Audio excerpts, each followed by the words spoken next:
Olá, meus amigos. Eu hoje vou contar uma história para vocês, né? De mais uma brasileirinha que mandou para mim. Eu queria convidar você que é pai ou mãe, membro da igreja e que está criando teus filhos lá, para você prestar atenção especial à história dela. E para você que é adulto, né? Ou jovem e está lá dentro, também, se você não está feliz, tá? Se você não está se sentindo bem lá, presta atenção também a história dela, que vai te ajudar a entender o que está acontecendo com você, potencialmente, tá bom? Ela diz o seguinte: Oi, Vânia, eu tenho 31 anos de idade, sou casada e ex-mórmon. Desculpa. Sou a segunda geração de membros da minha família na igreja. Pode imaginar a dificuldade que foi me desligar da seita mórmon, né? Quero te agradecer por seu canal. Conheci você e tudo mudou dentro da minha cabeça. Eu estava há 2 anos lutando contra tudo que me foi imposto a acreditar a minha vida inteira. Comecei a estudar a história da seita e nada mais fazia sentido. Você me fez enxergar que tem vida após o mormonismo e que o medo era o meu maior inimigo. Para você que, como ela, estava lutando contra crenças impostas na tua vida, o teu maior inimigo é um cara chamado medo, tá? Nasci na igreja. Meus pais, membros fiéis, sempre me ensinaram que para alcançarmos a verdadeira felicidade, se eu quisesse ter sucesso em todos os aspectos da minha vida, eu teria que ser obediente e guardar os convênios que fiz no templo. Eu vou voltar nesse trecho depois, tá?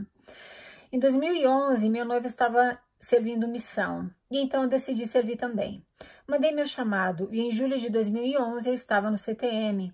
Foi meu primeiro choque. Na minha cabeça, os missionários eram anjos, perfeitos e intocáveis. E para minha surpresa, não era nada disso. Os missionários são jovens, imperfeitos, gente como a gente, que ensinam o que foram ensinados a acreditar. Acham que é tudo verdadeiro e tudo faz muito sentido para eles. Tive um presidente de missão que se autodeclarava GH, né? Glória dos Homens. Ele era o melhor. Ele respirava batismos. Não importava como, ele queria muitos batismos. Vi missionários falsificando assinaturas de bispo para batizar pessoas deficientes e crianças durante a semana quando não tinha ninguém na capela. Missionários mentindo para pais analfabetos que a ficha que eles iriam assinar era uma autorização para que seus filhos pudessem frequentar o seminário, quando na verdade se tratava da ficha batismal, porque menores de idade precisam da autorização dos pais para serem batizados, tá? Missionários que mentiam números para líderes. Vi missionários que foram para a missão por causa de seus pais e eram infelizes no que tinham se proposto a fazer. Missionários que quebraram a lei da castidade, voltar para casa sem honra e excomungados. Missionários gays lutando contra a sua natureza. Pensa como fica a cabeça desses jovens. Presta atenção, ela estava vendo tudo isso na missão dela e tudo isso estava incomodando ela. Vê como ela estava, tinha um monte de luzinhas vermelhas acendendo na cabeça dela, né? Meu presidente, além de só pensar em números de batismos, era grosseiro com os missionários, odiava o Brasil e falava muito mal do português dos brasileiros. Ele é português, presidente de missão dela, e sempre nos chamava de burros. Fazia questão de deixar claro seu sangue azul e como ele tinha vencido na vida. Você serve missão e sabe como é difícil ser um missionário e com um líder soberbo e xenofóbico só piora. Durante minha missão pensei várias vezes em voltar para casa, mas me lembrava de meus pais, o desgosto que ia ser e como eu me sentiria diante da corporação quando me perguntassem o motivo de meu retorno precoce. Sofri muito na missão, mas retornei com todas as honras. Ela terminou a missão, tá? Foi até o final. O resultado de tudo isso foi a síndrome do pânico e transtorno de ansiedade. A princípio eu não sabia o que era. Claro que não. E também não procurei ajuda. Em 2014 me casei com meu noivo ex-missionário, um membro fiel e ótimo marido. e com poucos meses de casado seguramos uma barra. A síndrome do pânico tomou conta de mim, os sintomas vieram com força. Eu acordava no meio da noite gritando com a sensação de morte iminente. No trabalho vivia com palpitações e medo, até que chegou o ponto que sair de casa era um tormento. Desmaiei na rua e foi o que acabou de vez com a minha vida social. Larguei o trabalho, não saía de casa, ficava o dia inteiro na cama. Foi uma época muito difícil, pensei muitas vezes como eu poderia tirar minha vida. A depressão chegou de surpresa. Me vi no fundo do poço. Eu não queria morrer. Decidi procurar ajuda profissional, já que as bênçãos de saúde não surtiam efeito nenhum. Me tratei com psiquiatra e psicólogo. Nessa mesma época, eu e meu marido tivemos problemas com nossa vida sexual. Casamos virgens e sem experiência. Tocar no corpo, nem pensar. Sempre nos foi ensinado que sexo era algo feio, sujo e errado. Meu marido teve ejaculação precoce e impotência sexual. Depois de 2 anos, resolvemos procurar ajuda. Ele fez tratamento com um urologista e psicólogo. Fizemos terapia e desbloqueamos nossa mente. Sexo é bom, saudável e prazeroso. Depois que assisti seus vídeos, decidi não ir mais à igreja. Conversei com meu marido, ele me apoiou, disse que respeita a minha decisão, mas que ele ia continuar indo. Meus pais ainda têm esperança que eu volte. Estudei e ainda estudo a história da igreja e a certeza que tomei a decisão certa. O mormonismo na minha vida foi uma prisão, exatamente como o filme A Vila. Lembra que nós conversamos sobre o filme A Vila? Consegui sair além dos muros da vila e não é nada como eu acreditava ser, como me diziam que era. Mesmo com o tratamento com remédio e terapia para a depressão e síndrome do pânico, não obtive tanto resultado como a minha saída da igreja. Parei de ficar me policiando e exigindo perfeição. Sou mais feliz sendo apóstata. Eu também. Antes que eu me esqueça, meu marido não está firme, está inclusive fazendo um curso para ser tatuador. Obrigada, querida, por mandar a tua história pra gente, viu? Eu tenho certeza absoluta, baseada na minha experiência dentro da igreja, que a tua história, infelizmente, é extremamente familiar para milhares de pessoas que estão na igreja ou saíram dela. Ela com certeza foi muito familiar para mim, na minha vida pessoal. Por que eu pedi para você, pai ou mãe, que está criando o teu filho na igreja, prestar atenção à história dela? Eu imagino que você, como pai, como mãe, queira o melhor para o teu filho, certo?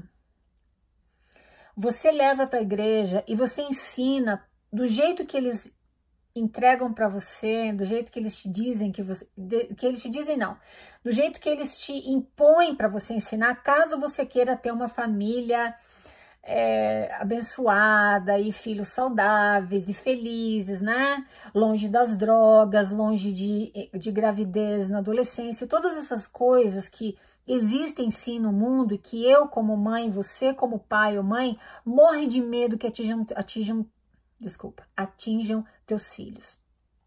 A igreja promete para você, como pai e mãe, que se você fizer reunião familiar todas as semanas, ler o livro de Mórmon com a tua família todos os dias, fizer oração familiar todos os dias, levar teus filhos à igreja todo domingo, preparar teu filho para ser um missionário, preparar tua filha para se casar no templo com um ex-missionário, a vida de vocês vai estar protegida de todos esses males do mundo.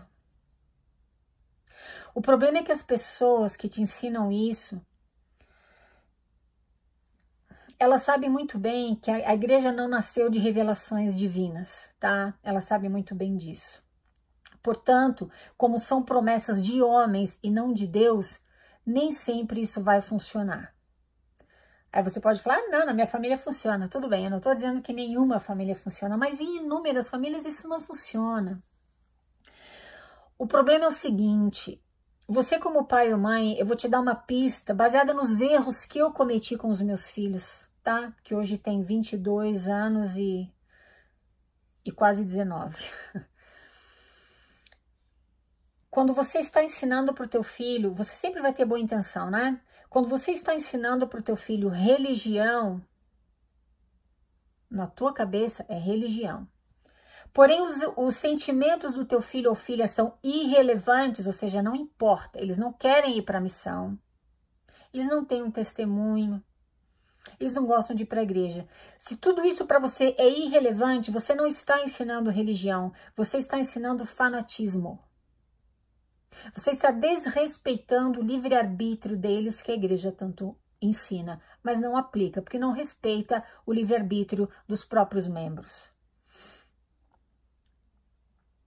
Fanatismo é sempre destrutivo, sempre destrutivo. Ela foi para a missão, ela viu tudo aquilo, ela tinha que acreditar em coisas que foram impostas a ela. Os pais dela, com certeza, tinham as melhores das intenções ao imporem para elas aquelas crenças, como eu fiz com os meus filhos, como você talvez esteja fazendo com os teus. Ela foi para a missão, ela começou a ver aquelas coisas erradas, mas ela não pode falar, porque daí você está sem o espírito, você está sendo rebelde. Ela segurou a onda, porque você, para fazer missão, para servir uma missão até o final, você não precisa necessariamente ser forte, você precisa ser necessariamente perfeccionista. Lembra de Brené Brown? Perfeccionismo te adoece. Ela é um perfeito exemplo disso. Ela até terminou a missão, mas ela voltou para casa e a síndrome do pânico chegou, a depressão chegou, ela começou a ter pensamentos suicidas. Casou. Tem que casar no templo, né? Melhor do que quebrar a lei da castidade, né, pai? Né, mãe? Pois é. Eles tiveram problemas na vida sexual deles. Quando você começa a ter esses problemas que ela teve, o conselho que você vai receber de membros da comunidade, de amigos da comunidade, até de familiares, membros da igreja, é: conversa com o bispo. Você precisa conversar com o bispo. O bispo, com as melhores das intenções dele, ele não vai... Muito provavelmente, ele não vai te aconselhar, né, a procurar um psicólogo. Eu nunca tive essa experiência com nenhum bispo em 35 anos. Eu nunca tive, tá? Ele vai fazer metas com você, ele vai te desafiar a frequentar o templo, a jejuar mais. E, claro, pagar a oferta de jejum para você comprar as bênçãos de Deus. Senão ele não vai te vender as bênçãos, né? Então, você tem que pagar como é que fala? A oferta de jejum. Nada disso funciona porque você está doente, você precisa de intervenção e ajuda médica. Felizmente, ela e o marido buscaram ajuda profissional e a história dela teve um final feliz. Pai, mãe, se teu filho, tua filha está feliz na igreja, está realizado, deixa. Time que está jogando não se mexe. Porém, se a igreja está virando um problema, está criando problemas de relacionamento na tua família e você não respeita a liberdade que teu filho ou filha deveria ter de se desligar da igreja, você está ensinando fanatismo e não religião. Olha as consequências que ela sofreu aqui, né? Tá? E você adulta, presta atenção nos sintomas, presta atenção ao que o teu escritor está falando, porque ele está tentando defender os interesses do teu elefante. Lembra de Jonathan Haidt? Pois é. Não ignora, porque quando você ignora esses sentimentos e você força ser alguém que você não é, e você força a fazer coisas que você não quer fazer, esse perfeccionismo vai te custar um preço alto. Doenças psicossomáticas, doenças mentais, problemas sexuais, problemas de relacionamento, a lista é quase que interminável. Com religião ou não, o importante é ser feliz, o importante é fazer o bem. Precisam de médico, não precisam de médicos os sãos, mas os doentes. Se você está bem, está feliz, você não precisa estar internado em nenhum hospital. Presta atenção ao que o teu coração está te dizendo e segue. Esse é o melhor caminho. E é a minha sugestão. Tá bom, meus queridos? Muito obrigada por me escutar. Falamos na próxima. Tchau, tchau.